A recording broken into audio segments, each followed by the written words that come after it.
सुनो, उन खास लोगों का स्वागत करो जिन्हें यूनिवर्स ने चुना है।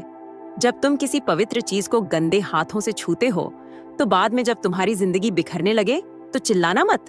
सच कहूं तो कर्म कहीं गया नहीं था, बस चुपचाप तैयार हो रहा था।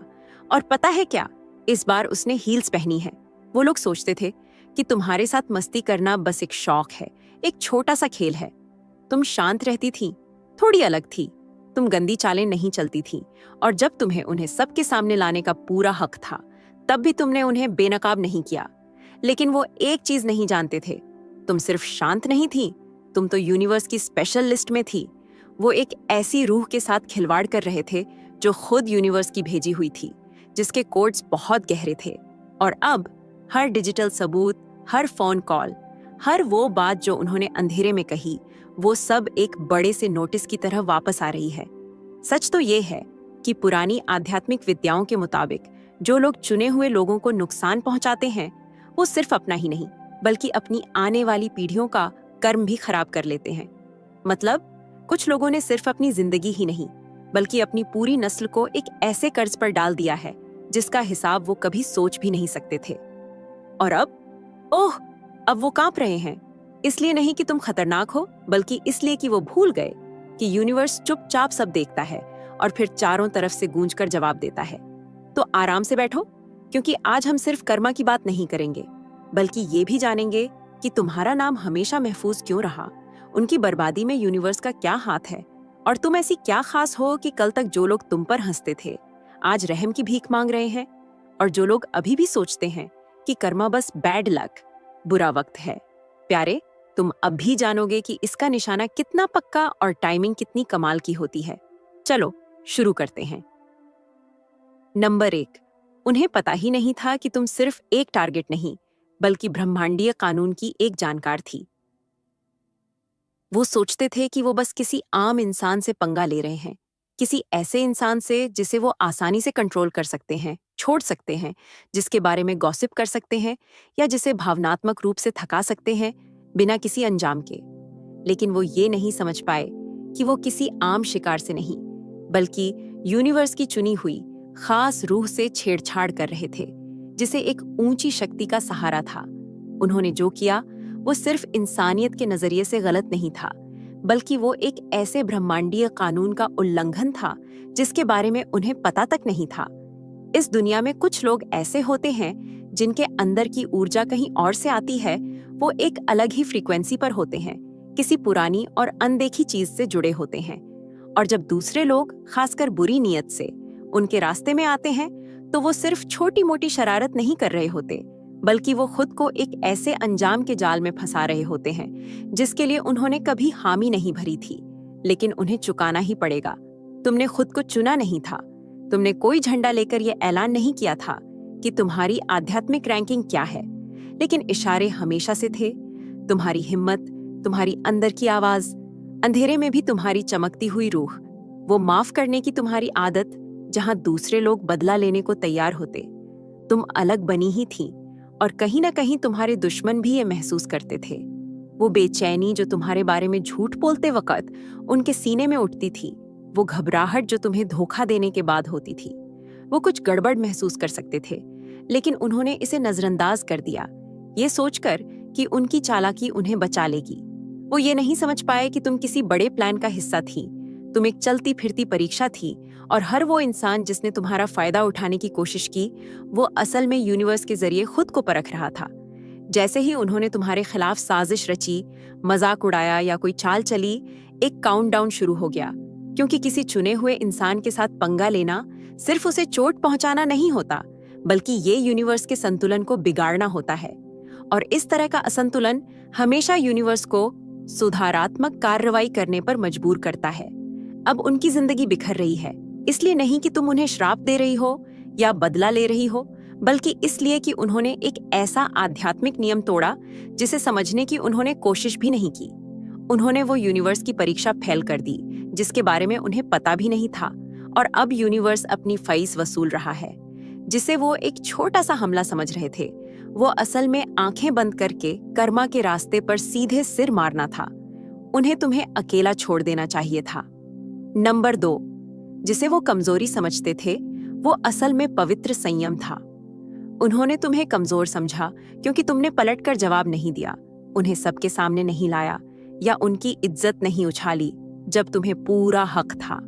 जब उन्होंने तुम्हारे बारे में झूठ बोला, गॉसिप की और तुम्हारी शांति भंग की, तब तुमने चुप्पी साधे रखी। उन्होंने तुम्हारी खामोशी को तुम्हारी नरमी समझा और तुम्हारी दयालुता को नादानी। लेकिन वो ये पूरी तरह से चूक गए कि तुम कमजोर नहीं थी, तुम एक ऐसी ताकत को रोके हुए थी जिसे वो झेल नहीं पाते। तुम उनसे डर नहीं रही थी, तुम उन्हें खुद को सुधारने का मौका दे रही थी, इससे पहले कि यूनिवर्स बीच में आता। तुम्हें पता था कि तुम क्या कर सकती हो, तुम्हारी बातों का क्या असर हो सकता है, और अगर तुम अपनी पूरी ताकत से चलती तो उनकी दुनिया बिखर जाती। लेकिन तुमने संयम चुना, इसलिए नहीं कि वो इसके लायक थे, बल्कि इसलिए क्योंकि तुमने खुद को उनके साथ गंदगी में घसीटने से मना कर दिया था। ये तुम्हारा पवित्र अनुशासन था। उन्होंने इसे तुम्हारे खिलाफ और ज्यादा जोर लगाने का मौका समझा, और अब वो इसकी सजा भुगत रहे हैं क्योंकि वो फर्क नहीं समझ पाए। जिसे वो खामोशी समझ रहे थे, वो असल में यूनिवर्स की दयालुता थी जो काम कर रही थी। तुम उन्हें उन अंजामों से बचा रही थी जिन्हें वो खुद ही दावत दे रहे थे। हर बार जब तुमने पीछे हटने का फैसला किया, उन्हें लगा कि वो जीत गए। उन्हें बिल्कुल अंदाजा नहीं था कि उन्हें उस तूफान से बचाया जा रहा था जो आने वाला था। वो तूफान तब नहीं आया क्योंकि तुम उनके और आने वाली मुसीबत के बीच खड़ी थी। तुम उनके एक्शन और अंजाम के बीच का ठहराव थी। उन्हें लगा कि तुम टूट चुकी हो, लेकिन सच तो ये है कि तुम ही वो रुकावट थी, वो गैप थी उनके और यूनिवर्स के फैसले के बीच। अब वो मुश्किल रास्ते से सीख रहे हैं। जो कर्मा वो भुगत रहे हैं वो कोई इत्तेफाक नहीं है, ये वो सब कुछ है जो उन्होंने मांगा था जब वो तुम्हें धकेलते रहे, उकसाते रहे और तुम्हारे आसपास के पवित्र दायरे का अनादर करते रहे। तुम कमजोर नहीं थी, तुम उस आध्यात्मिक तूफान से पहले की शांति थी। उन्होंने तुम्हारी खामोशी को गलत पढ़ा, और अब जब तुम रास्ते से हट गई हो, कर्मा वही कर रहा है जो तुमने करने से मना कर दिया था। ये सिर्फ उन्हें ठीक नहीं कर रहा, बल्कि उन्हें याद दिला रहा है कि तुम असल में कौन थी। और अचानक वो सारी हिम्मत जो वो तब दिखा रहे थे जब तुम चुप थी, गायब हो गई है, क्योंकि अब उन्हें एहसास हो गया है कि तुम डर से नहीं बल्कि अपनी ताकत की वजह से चुप थी। नंबर 3, उनका कर्मा पर्सनलाइज्ड है क्योंकि गुनाह रूह की चोरी थी। उन्होंने सिर्फ तुम्हें धोखा नहीं दिया, उन्होंने वो चीज लेने की कोशिश की जो उनकी थी ही नहीं। ये सिर्फ तुम्हारा वक़्त, तुम्हारी शांति या तुम्हारी एनर्जी नहीं थी, ये तुम्हारी आध्यात्मिक पहचान थी। उन्होंने तुम्हारी रूह के टुकड़ों को कॉपी करने, चुराने, नकल करने और इस्तेमाल करने की कोशिश की जैसे वो यूं ही कहीं पड़े हों, और ऐसा करके उन्होंने एक ऐसी चोरी की जिसे यूनिवर्स कभी नजरअंदाज नहीं करता। रूह की चोरी, ये वो गुनाह है जिसे कर्मा खुद पर्सनली लेता है। जब तुम्हें चुना जाता है तो तुम कुछ ऐसा लेकर चलती हो जिसे खरीदा, उधार लिया या झूठा नहीं बनाया जा सकता। ये तुम्हारी हस्ती में लिखा हुआ है। तुम्हें ऐसी समझ, फेवर, मेहरबानी, सुरक्षा और ताकत मिलती है जो तुमसे नहीं आती बल्कि तुम्हारे जरिए आती है। इसीलिए इतने सारे लोग तुम्हारी तरफ खींचे चले आते थे, लेकिन अंदर ही अंदर उनसे जलन भी रखते थे। वो तुम्हारी तरह बनना नहीं चाहते थे, वो तुम्हें बदलना चाहते थे। कुछ को तुम्हारी आवाज, तुम्हारा हुनर, तुम्हारी ताकत, तुम्हारा एडिटिंग, ईश्वरीय स्पर्श चाहिए था, लेकिन उन्हें ये अंदाजा ही नहीं था कि उसे संभालने की कीमत तुम्हें क्या चुकानी पड़ी थी। और मजा तो ये है कि उन्होंने उसी का इस्तेमाल तुम्हारे खिलाफ किया। उन्होंने तुम्हें देखा, तुम्हें स्टडी किया, तारीफ करने का नाटक किया, और ये सब करते हुए वो तुम्हें चूसने की साजिश रच रहे थे। और जब उन्हें लगा कि उन्होंने तुम्हारी एनर्जी काफी ले ली है, तो वो तुम्हारे खिलाफ हो गए। उन्हें लगा कि वो तुम्हारी चमड़ी ओढ़कर यूनिवर्स को बेवकूफ बना सकते हैं, लेकिन सच ये है, आध्यात्मिक रोल चोरी नहीं किए जा सकते, वो सिर्फ दिए जाते हैं। और जो भी तुम्हारी राह में घुसने की कोशिश करेगा, वो खुद को नतीजों के ऐसे सिस्टम में फंसा लेगा जो बिल्कुल उसी के लिए बना है। यही अब हो रहा है। वो घूम रहे हैं, कंफ्यूज हैं, घबराए हुए हैं, बीमार हैं, पैसों से तंगी में हैं, मानसिक रूप से अस्थिर हैं, क्योंकि उन्होंने कर्मा को एक्टिवेट कर दिया था और उन्हें पता भी नहीं चला। हर झूठी तारीफ, हर चालाकी, हर वो कोशिश जिससे उन्होंने तुम्हारी आध्यात्मिक रोशनी का फायदा उठाने की कोशिश की, उसकी एक कीमत है, और कर्मा हमेशा पूरी कीमत वसूलता है। उन्होंने सिर्फ गलत नहीं किया, उन्होंने उस चीज से फायदा उठाने की कोशिश की जो उनके लिए थी ही नहीं, और अब हर वो बरकत जो उन्होंने चुराने की कोशिश की वो एक ऐसा बोझ बन गई है जिसे वो उठा नहीं सकते। तुम्हें उन्हें श्राप देने की जरूरत नहीं पड़ी, उस एनर्जी ने खुद सब संभाल लिया। उन्होंने पवित्र चीज को चुराने की कोशिश की, और अब वो मुश्किल से जान रहे हैं कि जब तुम पवित्र से चोरी करते हो तो तुम सिर्फ हारते नहीं, तुम्हारा आध्यात्मिक ऑडिट होता है, और वो कभी भी आसान नहीं होता। नंबर 4, उन्होंने तुम्हारी इज्जत नहीं खराब की, उन्होंने अपनी ही परछाई जला दी। उन्हें लगा कि वो तुम्हारा नाम जमीन पर घसीट देंगे। उन्हें लगा कि अगर वो सही वक्त पर सही इंसान से सही झूठ कह दें तो वो लोगों को तुम्हारे खिलाफ कर देंगे। उन्होंने तुम्हारे पीछे बातें बनाई, तुम्हारी कमजोरियों को बढ़ा चढ़ाकर बताया, और तुम्हारी सच्चाई को तोड़ मरोड़ कर कुछ भद्दा सा बना दिया। लेकिन वो ये नहीं समझ पाए कि वो असल में दुनिया को ये दिखा रहे थे कि वो कौन है, तुम कौन हो ये नहीं। वो तुम्हारी इज्जत खराब नहीं कर रहे थे, वो अपनी ही परछाई दिखा रहे थे, और वो बिल्कुल भी अच्छी नहीं थी। जो कीचड़ उन्होंने तुम पर फेंकने की कोशिश की वो तुम पर चिपका नहीं, क्योंकि वो तुम्हारा था ही नहीं। तुम सच्ची रही, तुमने पलटवार नहीं किया, तुमने आग से लड़ाई नहीं की, तुमने अपने मन की शांति बनाए रखी, जबकि उन्हें अपना ड्रामा खेलने दिया। और उस फैसले ने तुम्हें बचा लिया, क्योंकि अब जब धूल बैठ रही है, लोग चीजों को साफ साफ देख पा रहे हैं, लोग सवाल पूछ रहे हैं, उन्हें वो बातें याद आ रही हैं जो समझ में नहीं आती थी। और अचानक अब तुम्हारे मुंह पर उनका नाम नहीं, बल्कि उनका अपना नाम है। उन्होंने जो झूठ बोले वो तुम्हारे बारे में थे ही नहीं, वो अपनी ही असुरक्षाओं को छिपाने के लिए थे। तुम बस उनके आस-पास रहकर उन्हें असहज कर देती थी। तुम्हारी शांति उनकी उथल-पुथल को परेशान करती थी। तुम्हारा मकसद उन्हें उन सब चीजों की याद दिलाता था जिन्हें करने के लिए वो तैयार नहीं थे। इसलिए उन्होंने तुम्हारे चरित्र पर हमला करने की कोशिश की ताकि तुम्हारी रोशनी कम हो जाए। लेकिन रोशनी कम होने की बजाय उन्होंने अपनी ही गड़बड़ी को हाईलाइट कर दिया। अब वो एनर्जी जो उन्होंने बाहर भेजी थी वो उन्हीं पर वापस जा रही है। वही कहानियां जो उन्होंने तुम्हारे बारे में कही अब उन्हीं के बारे में कही जा रही हैं, और इस बार लोग सच में सुन रहे हैं, क्योंकि उनके काम अब उनके बनाए हुए ड्रामे से मेल खा रहे हैं। अब कोई उनके नाटक पर यकीन नहीं कर रहा, उनका नकाब टूट गया है, उनका खेल पुराना हो गया है और दर्शक चले गए हैं। तुम्हें अपनी इज्जत के लिए लड़ना नहीं पड़ा, तुम्हें बस अपने रास्ते पर सीधा रहना था।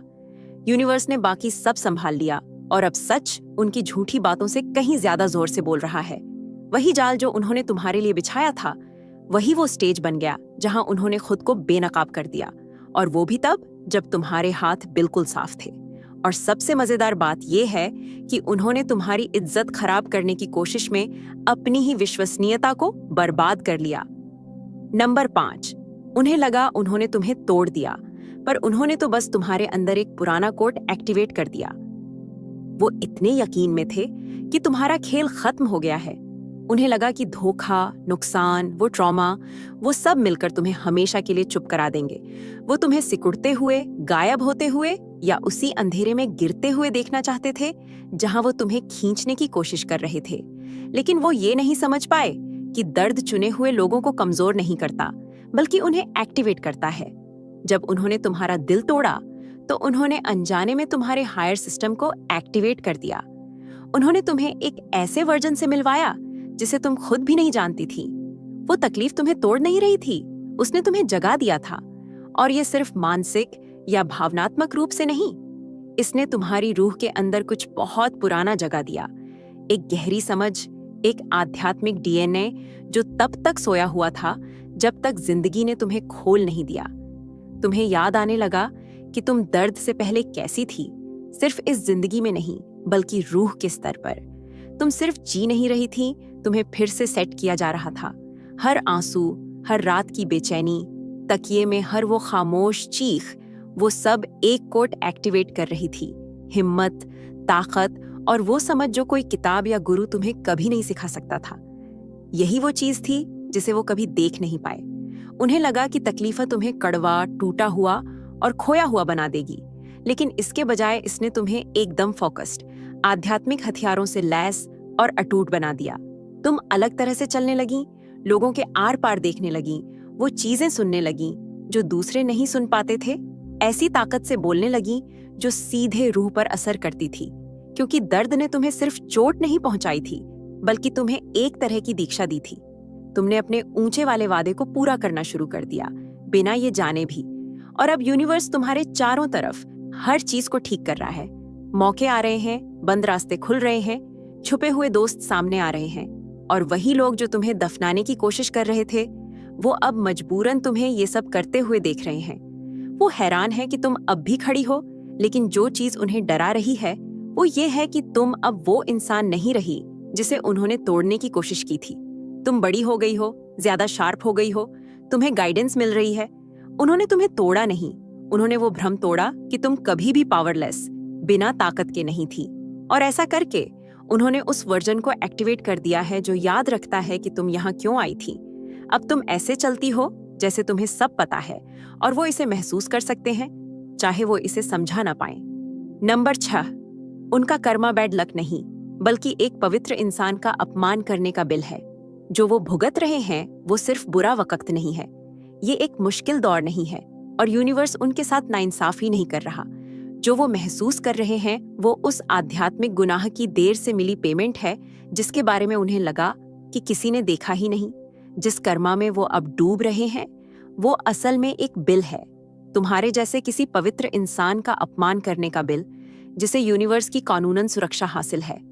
उन्होंने तुम्हें बेकार समझा, जैसे तुम्हारी एनर्जी, तुम्हारी वफादारी, तुम्हारा प्यार और तुम्हारी रूह के साथ खेला जा सकता है, उसे फेंका जा सकता है या अपने फायदे के लिए मोड़ा जा सकता है।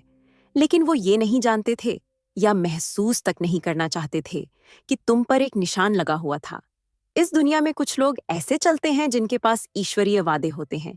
ये फेम, प्रसिद्ध या अटेंशन ध्यान के लिए नहीं होते, बल्कि असर डालने के लिए, रोशनी फैलाने के लिए, ऐसी हीलिंग और सच्चाई के लिए जो हर तरह के अंधेरे को चीर देती है।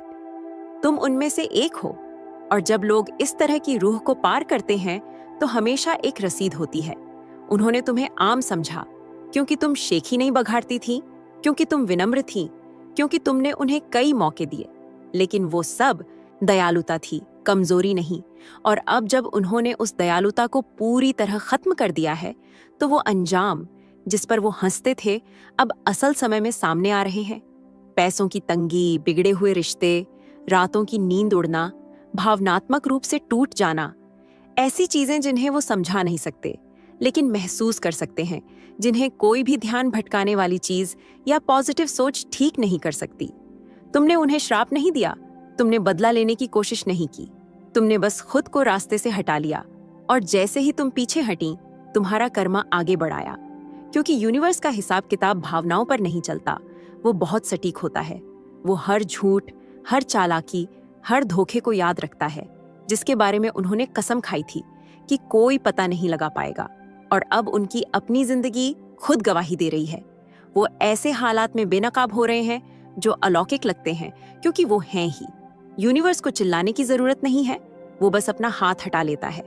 और जब वो हाथ ही वो चीज था जो उन्हें उनके अपने कामों के नतीजों से बचा रहा था, तो उसका नतीजा जोरदार, भद्दा और पक्का होता है। जो उनके साथ हो रहा है वो इत्तेफाक नहीं, बल्कि जवाबदेही है। उन्होंने कुछ पवित्र चीज का उल्लंघन किया और अब कर्ज चुकाने का वक्त आ गया है। कोई एक्सटेंशन, माप नहीं मिलेगा। नंबर 7, जब तुम हारी तो वो हंसे, अब जब तुम उठ रही हो तो वो चीख रहे हैं। जब तुम हारी, जब सब कुछ खो दिया, जब तुम चुप थी, संघर्ष कर रही थी, गलत समझी जा रही थी और अकेली थी, तब वो हंसे। तुम्हारी तकलीफ उनके लिए मनोरंजन बन गई थी। वो अपनी मजाक उड़ाने में और भी डेयरिंग, साहसी हो गए, क्योंकि अंदर ही अंदर उन्हें लगता था कि तुम्हारा खेल खत्म हो गया है। उन्होंने तुम्हारे बुरे वक्त को एक आईने की तरह इस्तेमाल किया ताकि वो खुद को बड़ा महसूस कर सकें। उन्होंने मजाक उड़ाया, कानाफूसी की, और जब दूसरे तुम पर कीचड़ उछाल रहे थे तब वो भी सिर हिलाकर हामी भर रहे थे। उन्हें ये सोचकर सुरक्षित महसूस होता था कि तुम उनके नीचे हो, लेकिन वो ये नहीं जानते थे कि तुम्हारा गिरना कोई हार नहीं थी, बल्कि ये किसी ऐसी चीज के लिए तैयारी थी जिसे वो कभी समझ नहीं पाते। तुम कभी हार नहीं रही थी, तुम्हें बस एक नई जगह पर रखा जा रहा था। यूनिवर्स तरक्की देने में जल्दबाजी नहीं करता, वो तुम्हें धोखा खाने देता है, टूटने देता है, चुप रहने देता है, ताकि जब उठान आए तो कोई भी इससे इनकार न कर सके। और अब वो उठान आ गई है। तुम ताकत, शांति और मकसद में आगे बढ़ रही हो। ऐसे दरवाजे खुल रहे हैं जिन्हें कोई बंद नहीं कर सकता। ऐसी चीजें एक साथ आ रही हैं जिनका कोई लॉजिकल, तार्किक मतलब नहीं बनता।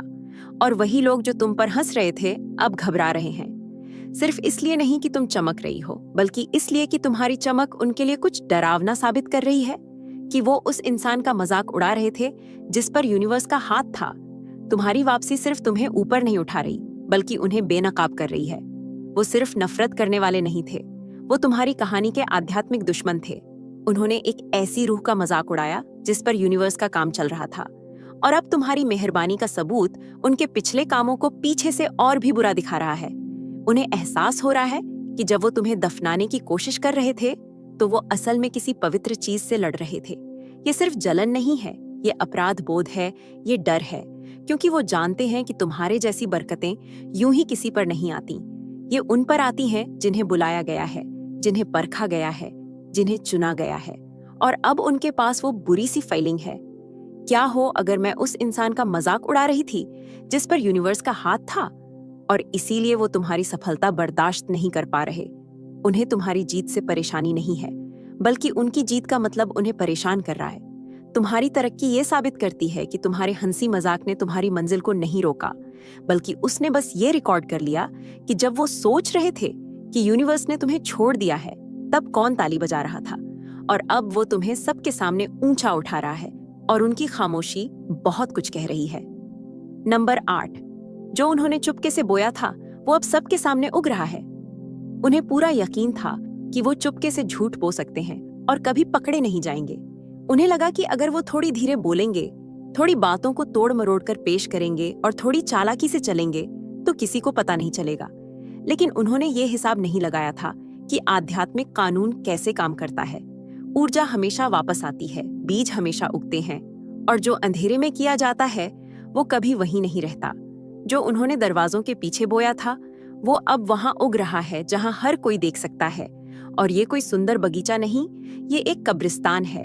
उन्हें लगा कि वो बहुत चालाक हैं, कहानियां बना रहे हैं, पीड़ित होने का नाटक कर रहे हैं, तुम्हें समस्या बता रहे हैं, और ये सब करते हुए तुम्हारे चेहरे पर मुस्कान भी रख रहे हैं। वो एक एक करके झूठ को पानी दे रहे थे, ड्रामे को खाद दे रहे थे, उम्मीद कर रहे थे कि तुम बहुत थकी हुई या टूटी हुई होगी जवाब देने के लिए। लेकिन तुम्हें जवाब देने की जरूरत ही नहीं पड़ी। सच की अपनी धड़कन होती है, वो सांस लेता है, और आखिरकार वो खुद ही खड़ा हो जाता है।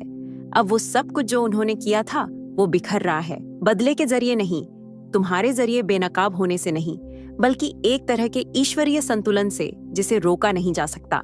जिन लोगों से उन्होंने झूठ बोला था वो अब उनके नकाब उतरते हुए देख रहे हैं।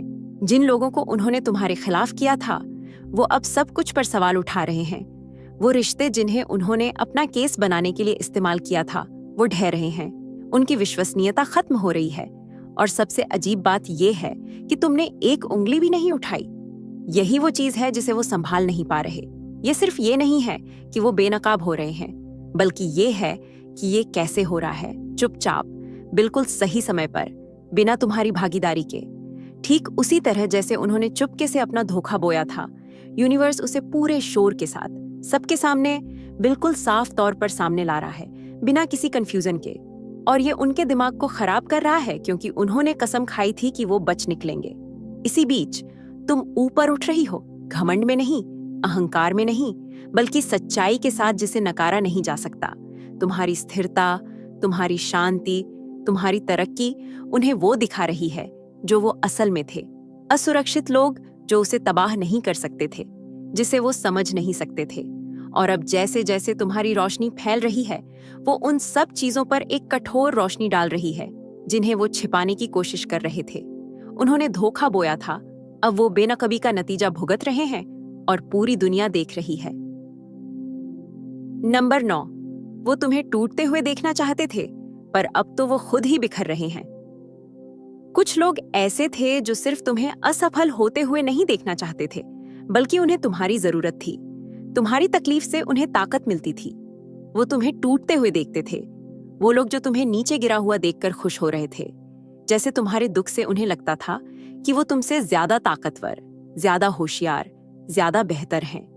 वो सिर्फ तुम्हें अकेला छोड़कर चले नहीं गए, बल्कि गिद्धों की तरह मंडरा रहे थे, ये देखने के लिए कि क्या तुम फिर से खड़ी हो पाओगी। और जब तुम चुपचाप बस खुद को समेटने में लगी थी, धीरे धीरे खुद को जोड़ रही थी, उन्होंने तुम्हारी उस खामोशी को हार समझ लिया। पर वो हार नहीं थी, वो तो बस तुम्हारा फिर से जन्म लेना था, तुम्हारी रीजनरेशन, पुनर्जन्म थी। वो ये समझ ही नहीं पाए कि तुम पवित्र हो, सिर्फ इसलिए नहीं कि तुम दिखावा करती थी, बल्कि इसलिए क्योंकि तुम्हारी रूह ने उनके हर झूठ को डिस्टर्ब कर दिया था जो वो खुद को सुनाते थे। चुना जाना इसका मतलब ये नहीं था कि तुम परफेक्ट पूर्ण थी, इसका मतलब ये था कि तुम्हारी जिंदगी में एक आध्यात्मिक वजन था और यूनिवर्स का पूरा सपोर्ट था। और जब उन्होंने तुम पर हमला किया, चाहे वो धोखे से हो, चालाकी से हो या इमोशनल टॉर्चर से, वो सिर्फ तुम पर नहीं बल्कि उससे कहीं ज्यादा बड़ी चीज पर वार कर रहे थे जिसे वो समझ नहीं सकते थे। अब पासा पलट गया है, और वो भी ऐसे कि उन्हें उल्टी आने लगती है। तुम जितनी ज्यादा खुद को फिर से बना रही हो, वो उतने ही ज्यादा बिखर रहे हैं। ये इसलिए नहीं कि तुम उन्हें श्राप दे रही हो, बल्कि इसलिए कि उन्होंने तुम पर जो कुछ भी फेंका था, वो सब एक बूमरैंग की तरह वापस उनके पास जा रहा है। वो भारीपन के साथ उठ रहे हैं, उनके कनेक्शन, रिश्ते टूट रहे हैं, मौके हाथ से निकल रहे हैं, सेहत खराब हो रही है और शांति छिन गई है। ये कोई इत्तेफाक नहीं है, बल्कि उनकी नीयत ही जहरीली थी, और अब वो उसी प्याले से पी रहे हैं जो उन्होंने खुद भरा था। जो उन्होंने तुम्हें तोड़ने के लिए इस्तेमाल किया, वही तुम्हारी ट्रांसफॉर्मेशन, बदलाव का ब्लूप्रिंट, नक्शा बन गया। और अब जिस ताकत के साथ तुम खड़ी हो, वो उनकी कमजोरी को और भी साफ दिखा रही है, जिसे वो छुपा नहीं सकते। वो इस बात से डरे हुए हैं कि जो चीज तुम्हें तोड़ नहीं सकी, उसने तुम्हें और भी निखार दिया, और जो उन्होंने तुम्हारे सबसे बुरे वक्त में मनाया था, वही अब उनके अंदर के सड़न को सबके सामने ला रहा है। ये कर्मा का नखरे वाला बर्ताव नहीं है, ये तो यूनिवर्स का संतुलन खुद को ठीक कर रहा है। तुम, वो बर्तन जिसे वो तबाह करना चाहते थे, वो कभी टूटने के लिए बनी ही नहीं थी, लेकिन साथ ही वो बिना किसी जवाबदेही के भी नहीं जा सकते थे। और अब जब दिव्य न्याय काम कर रहा है, तुम्हें पीछे मुड़कर देखने की भी जरूरत नहीं है। उनका पतन जोरदार, गड़बड़ और सबके सामने हो रहा है। ये इसलिए नहीं कि तुमने ये चाहा था, बल्कि इसलिए क्योंकि उन्होंने ये सब कमाया है, एक एक पल का हिसाब चुकाया है। नंबर 10, उनकी माफी अब कर्मा को नहीं रोक सकती। उन्हें तब चेतावनी के संकेतों को मानना चाहिए था। अब जब वो सारी गड़बड़ियां उनके पीछे लग गई हैं, तुम्हें ये सब दिखना शुरू हो जाएगा। वो अचानक माफी मांगना, अजीब से टेक्स्ट मैसेज भेजना या चिंता दिखाने का दिखावा करना शुरू कर देंगे।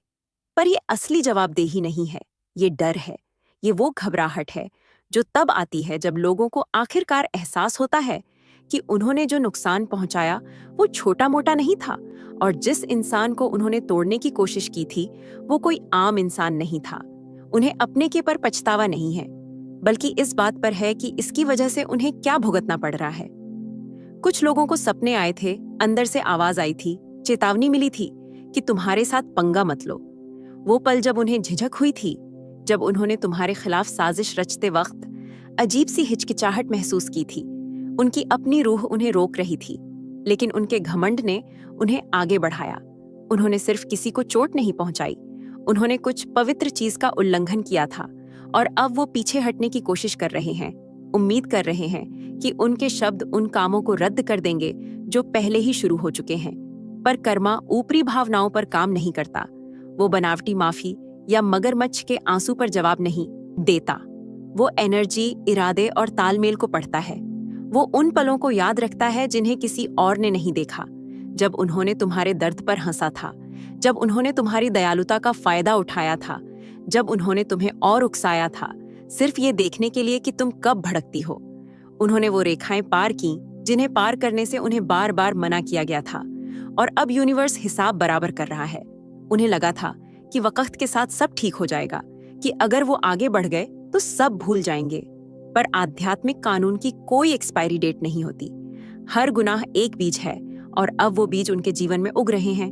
ये इसलिए नहीं कि तुमने उन्हें श्राप दिया या उन्हें बेनकाब किया, बल्कि इसलिए कि जिस सिस्टम का उन्होंने अनादर किया, वो अब एक्टिवेट हो रहा है, और वो तुम्हारे पछतावे के प्रति बहरा है। उन्हें लगा था कि माफी उन्हें नतीजों से बचने का शॉर्टकट दे देगी, पर कुछ दरवाजे जब खुल जाते हैं तो कहने पर बंद नहीं होते। वो तुम्हें परेशान करते वक्त तुम्हारी खामोशी चाहते थे और अब वो तुम्हारी माफी चाहते हैं ताकि उनकी कर्मा खामोश हो जाए। पर ऐसा नहीं होता।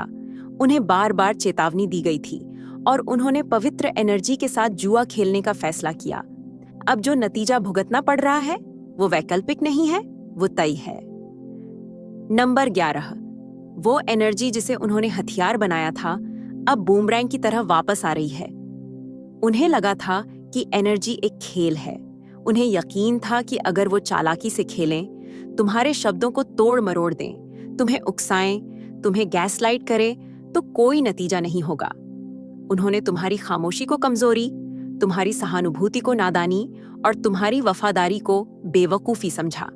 पर वो इस बात का अंदाजा ही नहीं लगा पाए कि आध्यात्मिक एनर्जी मरती नहीं, वो सफर करती है। और वही एनर्जी जिसे उन्होंने तुम्हें तोड़ने के लिए इस्तेमाल किया था अब बिल्कुल सटीक निशाने के साथ उनके पास वापस आ रही है। उन्हें तुम्हारे ट्रॉमा, गहरे सदमे पता थे और उन्होंने उन्हें साइकोलॉजिकल वॉरफेयर, मानसिक युद्ध के ब्लूप्रिंट की तरह इस्तेमाल किया। उन्होंने तुम्हारे जख्मों पर वार किया, मदद के लिए नहीं बल्कि तुम्हें कंट्रोल करने के लिए। उन्होंने तुम्हारी दयालुता का फायदा उठाया, क्योंकि कौन यकीन करेगा कि तुम पीड़ित हो सकती हो जब वो खुद को शांत और समझदार दिखा रहे थे। उन्होंने तुम्हारी अच्छाई को तुम्हारे खिलाफ हथियार बनाया, ये सोचकर कि तुम पलटवार नहीं करोगी, और तुमने किया भी नहीं। तुमने बस पीछे हटने का फैसला किया। यही वो बात थी जो वो सोच नहीं पाए थे। तुमने बदला नहीं लिया, तुमने किसी की बदनामी नहीं की, तुम उनके लेवल तक नहीं गिरी, और इसीलिए वो बूमरैंग उन पर और जोर से लग रहा है, क्योंकि वो तुम्हारे हाथों से नहीं बल्कि उनके अपने कामों से तबाह हो रहे हैं, जो वापस सेंडर, भेजने वाले के पास जा रहे हैं। हर झूठ, हर चालाकी, हर वो क्रूर हंसी जो बंद दरवाजों के पीछे हुई थी, वो अब उनकी जिंदगी में ऐसे गूंज रही है जिससे वो बच नहीं सकते। पर ट्विस्ट ये है, उनके पास इसे झेलने के लिए तुम्हारी जैसी ग्रेस, दयालुता नहीं है। तुमने चुपचाप सहा और फिर भी अपना दिल साफ रखा। तुम अपने टूटने के दौर से गुजरी और भी समझदार निकली। पर अब जब वो तुम्हारी दी हुई तकलीफ का बस थोड़ा सा हिस्सा महसूस कर रहे हैं, तो वो बिखर रहे हैं, बेचैन हो रहे हैं, कंफ्यूज्ड हैं कि सब कुछ क्यों गलत हो रहा है। उनका दिमाग दौड़ रहा है, उनके रिश्ते टूट रहे हैं और उनकी शांति बिल्कुल खत्म हो गई है। और उन्हें ये समझ नहीं आ रहा कि उस वजन को कैसे संभाला जाए जिसे तुमने आसानी से उठा लिया था। ये लॉ ऑफ रिटर्न, वापसी का नियम है, सजा के तौर पर नहीं बल्कि सुधार के तौर पर। यूनिवर्स उन्हें ठीक वही दिखा रहा है जो उन्होंने भेजा था, लेकिन तुम्हारी जैसी सहन शक्ति के बिना। इसीलिए ये उन्हें असहनीय लग रहा है। वो उस वजन को उठाने के लिए नहीं बने थे जिसे उन्होंने तुम पर डालने की कोशिश की थी। और अब वो मुश्किल से सीख रहे हैं कि पवित्र एनर्जी अगर गलत तरीके से इस्तेमाल की जाए तो हमेशा वापस आती है, पर वैसे नहीं जैसे भेजी गई थी। नंबर 12, उन्हें लगा वो चुने हुओं को बिना किसी सजा के छू सकते हैं। अब वो डर के मारे सो नहीं पा रहे। उस वक्त उन्हें ये सब मजाकिया लग रहा था। तुम्हें कमजोर, खामोश, माफ करने वाली, आसानी से इस्तेमाल होने वाली समझ रहे थे। उन्हें लगा कि तुम बस कोई और अच्छी रूह हो जिसे वो इस्तेमाल कर सकते हैं, निचोड़ सकते हैं और फेंक सकते हैं बिना किसी अंजाम के। वो ये नहीं समझ पाए कि तुम किसी पुरानी दिव्य चीज के साथ चल रही थी। तुम सिर्फ अच्छी नहीं थी, तुम तो चुनी हुई थी, अभिषिक्त। और उन्होंने सिर्फ एक इंसान से बदसलूकी नहीं की, उन्होंने एक आध्यात्मिक अधिकार का दुरुपयोग किया। और अब वो हंसी जा चुकी है, उसकी जगह बेचैन रातों ने ले ली है। अचानक होने वाली घबराहटों ने, उनके घरों में तनाव और ऐसी चिंता ने जिसे वो समझा नहीं सकते। ये अपराध बोध नहीं है, वो इतने ईमानदार नहीं है कि खुद से ऐसा सोचें। ये कुछ गहरा है। ये वो एहसास है कि उन्होंने एक ऐसी लाइन पार कर दी है जिसे वो मिटा नहीं सकते। वो डरे हुए हैं क्योंकि उन्हें महसूस हो रहा है कि कुछ गड़बड़ है, कुछ पीछे लगा हुआ है। और चाहे वो कितनी भी बार बात बदल लें, दूरी बना लें या दिखावा करें कि सब खत्म हो गया है, वो एहसास बना रहता है। उन्हें भूतों का डर नहीं सता रहा, बल्कि अंजामों का डर है। उस एनर्जी का डर है जिसे उन्होंने छेड़ा था, उस पवित्र मौजूदगी का डर है जिसका उन्होंने उल्लंघन किया था। हर पैसों की रुकावट, उनके रिश्तों में आने वाला हर जहरीला मोड़, हर वो अनएक्सप्लेन्ड, बिना वजह की हेल्थ प्रॉब्लम, ये सब इत्तेफाक नहीं है, ये आध्यात्मिक गड़बड़ी के बाद का असर है। उन्होंने किसी चुने हुए इंसान को ऐसे ही छू लिया जैसे वो कुछ भी नहीं था। उन्होंने गंदे इरादों से पवित्र जमीन पर कदम रखा और अब उनकी जिंदगी बिखर रही है। ये इसलिए नहीं कि तुम बदला ले रही हो, बल्कि इसलिए कि जो एनर्जी तुम अपने साथ रखती हो, जब उसका अपमान होता है तो वो रिएक्ट करती है। ये है चुने हुए होने का वजन। लोग अक्सर आध्यात्मिक कानून को तब तक नहीं पहचानते जब तक वो उन्हें खुद प्रभावित न करे। उन्होंने उसका मजाक उड़ाया जिसका उन्हें सम्मान करना चाहिए था। उन्होंने उसे चोट पहुंचाने की कोशिश की जिसे उन्हें पोषित करना चाहिए था, और अब उनकी रूहें वो याद कर रही हैं जिसे उनका दिमाग नजरअंदाज कर रहा था। तुम आम नहीं थी, तुम एक ईश्वरीय जिम्मेदारी थी, एक आईना थी, एक परीक्षा थी, और वो फेल हो गए। और अब वही एनर्जी जो वो खेल रहे थे, उसी का आईना उन्हें वापस दिख रहा है जो उन्होंने फैलाया था। उसी से वो परेशान हैं। वो सो नहीं सकते, इसलिए नहीं कि उन्हें तुम्हारा बुरा लग रहा है, बल्कि इसलिए कि उन्हें अब वो महसूस हो रहा है जो तुमने महसूस किया था, और वो असहनीय है। वो सिर्फ इसलिए पछतावा नहीं कर रहे कि उन्होंने तुम्हारे साथ क्या किया, बल्कि इसलिए कि वो डर रहे हैं कि तुम कौन हो और तुम्हें छूने की असल कीमत क्या थी। नंबर 13, उनकी सबसे बड़ी सजा ये देखना है कि तुम अब अनटचेबल, अछूत बन गई हो। उन्हें लगा था कि तुम्हें छोड़कर या तुम्हें बाहर धकेलकर वो जीत गए। उनकी नजरों में तुम फेंकी जाने वाली चीज थी, इस्तेमाल करने, हंसने, नजरअंदाज करने वाली। उन्हें तुम्हारी कीमत नहीं दिखती थी क्योंकि उनके अहंकार ने उन्हें अंधा कर दिया था। तुम वो थी जो ग्रेस, दयालुता, वफादारी, हीलिंग, उपचार, एनर्जी और सुरक्षा दे रही थी जिसे वो समझते तक नहीं थे। पर उन्होंने तुम्हें एक तोहफे की तरह नहीं, बल्कि एक ऑप्शन, विकल्प की तरह माना, जैसे तुम हमेशा मौजूद रहोगी, चाहे वो कितनी भी बार रेखा पार करें। अब पासा पलट गया है, और वो भी उस तरह से नहीं जैसे उन्होंने सोचा था। कोई बड़ा झगड़ा नहीं, कोई बदला नहीं, बस खामोशी, दूरी और एक्सेस, पहुंच बंद। और यही वो चीज है जिसका उन्होंने हिसाब नहीं लगाया था। उनकी सबसे बड़ी सजा तुमसे कुछ खोना नहीं था, बल्कि तुमसे हमेशा के लिए दूर हो जाना था। तुम अब पहुंच से बाहर हो, इमोशनली, भावनात्मक रूप से भी नहीं, स्पिरिचुअली, आध्यात्मिक रूप से भी नहीं, और एनर्जी के लेवल पर भी नहीं। तुम उस लेवल से आगे निकल गई हो जहां उनका ड्रामा तुम्हें छू सकता था। तुम उनकी जिंदगी की वो कृपा थी जिसे वो कभी पहचान ही नहीं पाए। जब वो तुम्हारे आसपास थे तो रास्ते खुलते थे, बरकतें आसानी से आती थीं, शांति बनी रहती थी। पर वो इसे किस्मत समझते थे या उससे भी बुरा, अपनी महानता समझते थे। अब वो उन कमरों में हैं जहां एनर्जी भारी लगती है, रिश्ते हिल रहे हैं और मौके हाथ से फिसल रहे हैं, और वो समझ नहीं पा रहे कि क्या गायब है। वो तुम हो। तुम वो आध्यात्मिक कवच थी जिसे वो हल्के में ले रहे थे, वो मध्यस्थ थी जिसका उन्होंने मजाक उड़ाया था, वो पवित्र जुड़ाव था जिसे वो बस एक आम इंसान से ज्यादा कुछ नहीं समझते थे। पर हेवन, स्वर्ग देख रहा था, और अब तुम उन बरकतों में जा रही हो जिन्हें वो खराब नहीं कर सकते, उन बातों में जिन्हें उन्हें कभी बुलाया ही नहीं जाएगा, और उन जगहों पर जहां पहुंचने के लिए उनके पास स्पिरिचुअल क्लियरेंस, आध्यात्मिक अनुमति भी नहीं है। ये उन्हें अंदर से खाए जा रहा है, सिर्फ इसलिए नहीं कि वो तुम्हें वापस चाहते हैं, बल्कि इसलिए क्योंकि तुम्हारी तरक्की ये पक्का कर रही है जो वो मना करना चाहते थे, कि तुम कभी भी उनके नीचे नहीं थी। तुम हमेशा उनके इरादों के लेवल से ऊपर थी। अब वो सिर्फ तुम्हारी जिंदगी से बाहर नहीं किए गए हैं, बल्कि उस एनर्जी से भी बाहर कर दिए गए हैं जिसने उन्हें सुरक्षित रखा था, जबकि वो तुम्हारे दिल से खेल रहे थे। ये कर्मा है, ये देखना कि तुम कैसे कामयाब हो रही हो, बिना किसी खराबी के, बिना किसी परेशानी के, अनटचेबल, और उन्हें ये जानते हुए कि उनके पास एक चुनी हुई इंसान तक पहुंच थी, और उन्होंने इसे एक मजाक समझा, और इसका कोई दूसरा मौका नहीं मिलेगा, कोई दोबारा चांस नहीं। वो दरवाजा हमेशा के लिए बंद हो गया है, और अब वो इसे हर उस बरकत में महसूस कर रहे हैं जहां वो पहुंच नहीं सकते। नंबर 14, उन्होंने सिर्फ तुम्हें नहीं, बल्कि एक दिव्य रेखा को पार किया। उन्होंने सिर्फ तुम्हें ठेस नहीं पहुंचाई, उन्होंने कुछ पवित्र चीज का उल्लंघन किया। तुम बस उनकी जिंदगी से गुजरने वाला कोई आम इंसान नहीं थी। तुम एक दिव्य रुकावट थी, एक आध्यात्मिक मिशन था, उन प्रार्थनाओं का जवाब जिनका उन्हें पता भी नहीं था कि उन्हें जरूरत है। पर अपनी मौजूदगी का सम्मान करने के बजाय उन्होंने उसका गलत इस्तेमाल किया।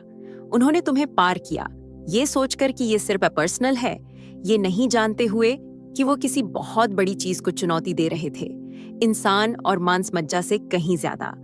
उन्होंने एक दिव्य रेखा पार की और उसके नतीजे सिर्फ भावनात्मक नहीं थे, वो हमेशा ज्यादा थे। तुम उनकी जिंदगी में कुछ बदलने आई थी, सिर्फ बड़े बड़े भाषण या दिखावटी प्रदर्शन से नहीं, बल्कि बस एक अलग फ्रीक्वेंसी पर जीकर। तुमने उनकी जिंदगी के अंधेरे में रोशनी फैलाई। तुम बस मौजूद रहकर पीढ़ियों से चले आ रहे श्रापों को तोड़ रही थी। तुम्हारी एनर्जी ने चीजों को हिला दिया, गड़बड़ियों को सामने ला दिया, झूठ को असहज बना दिया और उन सारे शैतानों को जगा दिया जिनसे वो निपटने के लिए तैयार नहीं थे। वो तुम्हारी पवित्रता, तुम्हारी सच्चाई या तुम्हारी हिम्मत के लिए तैयार नहीं थे, इसलिए उन्होंने वही किया जो दुखी लोग करते हैं। उन्होंने उसे बुझाने की कोशिश की जिसे वो समझ नहीं सकते थे। पर तुम्हारा मिशन तुम्हें पसंद किया जाना नहीं था, तुम्हारा मिशन था एक्टिवेट करना, और एक्टिवेशन हमेशा विरोध पैदा करता है। समस्या ये है कि उन्होंने सिर्फ विरोध नहीं किया, उन्होंने तुम्हें कुचलने की, अपमानित करने की, तुम्हारे बारे में झूठ बोलने की, तुम्हारा इस्तेमाल करने की कोशिश की, ये सोचकर कि वो कंट्रोल में है। पर वो किसी इंसान को नहीं बल्कि सीधे यूनिवर्स के एक ऑर्डर को रिजेक्ट कर रहे थे। ये ड्रामा नहीं है, ये आध्यात्मिक विद्रोह है। और अब यूनिवर्स सब ठीक कर रहा है। ये इसलिए नहीं कि तुम बदला लेना चाहती हो, बल्कि इसलिए क्योंकि दिव्य कानून को संतुलन की जरूरत है। उन्होंने पवित्र तालमेल के साथ छेड़छाड़ की और अब सुधार जोरदार, नुकीला और अटल है। रिश्ते टूट रहे हैं, पैसों की किल्लत है, शांति खत्म हो गई है, सेहत बिगड़ रही है, कुछ भी ठीक से नहीं चल रहा। और जब वो समाधान ढूंढने में लगे हैं तो सच बहुत साफ है। जो वो झेल रहे हैं वो सिर्फ कर्मा नहीं है, वो दिव्य न्याय है। उन्हें लगा कि तुम्हें पार करना आसान है, पर उन्होंने एक आध्यात्मिक सीमा पार कर ली थी जहां इरादे शक्ल से ज्यादा मायने रखते हैं। उन्होंने तुम्हारी रोशनी देखी और जानबूझकर तुम्हें नुकसान पहुंचाने का रास्ता चुना। तुम्हें मदद मिली और उन्होंने नुकसान पहुंचाने का रास्ता चुना। और अब हेवन का जवाब सबके सामने आ रहा है। ये तुम नहीं जीत रही हो, ये वो दिव्य शक्ति है जो उस चीज को वापस ठीक कर रही है जिसे कभी छुआ ही नहीं जाना था। उनका पतन सजा नहीं है, ये पवित्र सुधार है। और एक बार जब वो रेखा पार हो जाती है तो जो तय हो चुका है उसे बदला नहीं जा सकता। अब सच ऊंचा खड़ा है जिसे नकारा नहीं जा सकता। और वो उनके हर पतन, हर रात की बेचैनी और हर उस दरवाजे में गूंज रहा है जो उनके लिए नहीं खुल रहा। उन्होंने सिर्फ एक अच्छे इंसान को धोखा नहीं दिया, उन्होंने एक दिव्य समीकरण को बिगाड़ दिया। उन्हें लगा कि तुम ही वो हो जो बिखर रही थी, जो गिर रही थी। पर जिस पतन को वो कराने की कोशिश कर रहे थे वो अब उनकी हकीकत बन गया है। जो जाल उन्होंने तुम्हारे लिए बिछाए थे वो अब उनके लिए पिंजरे बन गए हैं। और वो रोशनी जिसे वो बुझाने की कोशिश कर रहे थे अब इतनी तेज है कि वो उनके हर झूठ, हर खेल और हर उस आध्यात्मिक कानून को रोशन कर रही है जिसका उन्होंने उल्लंघन किया। तुम्हें पलटवार करने की जरूरत नहीं थी, तुम्हें उन्हें बेनकाब करने की जरूरत नहीं थी। यूनिवर्स ने ये सब तुम्हारे लिए किया, क्योंकि जब कोई चुनी हुई इंसान को अपवित्र इरादों से छूता है तो यूनिवर्स इसे हल्के में नहीं लेता।